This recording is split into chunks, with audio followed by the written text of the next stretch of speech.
صلی اللہ علی حبیبہ محمد وعلی آلہ وصحبہ وسلم۔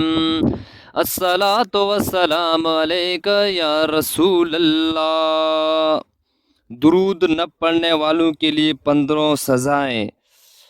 حضرت ابو ہریرہ رضی اللہ تعالی عنہ سے روایت ہے کہ تاجدار کائنات صلی اللہ علیہ وسلم نے فرمایا، اے ابو ہریرہ، اگر تم ایسے گاؤں میں جاؤ جہاں کی رہائش گاہ مجھ پر درود پاک نہ پڑتا تو اس گاؤں سے نکل جاؤ، کیونکہ تھوڑے ہی دنوں میں اس گاؤں پر اللہ کا عذاب نازل ہونے والا ہے۔ اس گاؤں والوں کو 15 قسم کی سزا ملے گی۔ ان پانچوں سزاؤں 5 سزا دنیا میں، 5 مرتے وقت اور 5 آخرت میں ملے گی۔ ٹوٹل 15 سزائیں، 5 دنیا میں، 5 آخرت میں، 5 مرتے وقت۔ تو اللہ پاک ہم سب کو زیادہ سے زیادہ درود پاک پڑھنے کی توفیق دے دے۔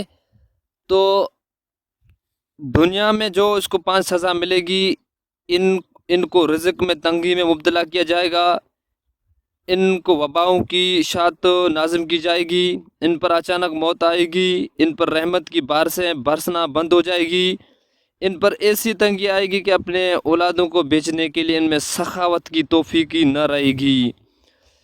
اور دوسری، موت کے وقت ان کو کلمہ نصیب نہیں ہوگا، ان پر سکرات کی سختی آ جائے گی۔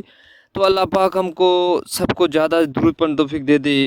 ان کی موت ایمان پر نہیں ہوگی اور بھوک پیاس سے مر جائیں گے، ان کا چہرہ رنگ بدل جائے گا، ان کے چہروں کا رنگ بدل جائے گا، ان کے چہروں کا رنگ بدل جائے گا۔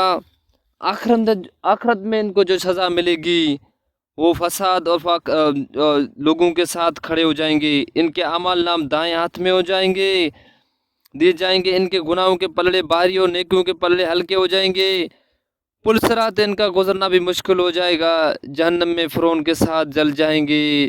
تو اللہ پاک ہم کو سب کو زیادہ سے زیادہ درود پاک پڑھنے کی توفیق دے دے، ہم جیسے گناہ گاروں کو اللہ پاک درود پاک پڑھنے کی توفیق دے دے۔ صلی اللہ علیہ حبیبہ محمد وعلی آلہ وصحبہ وسلم۔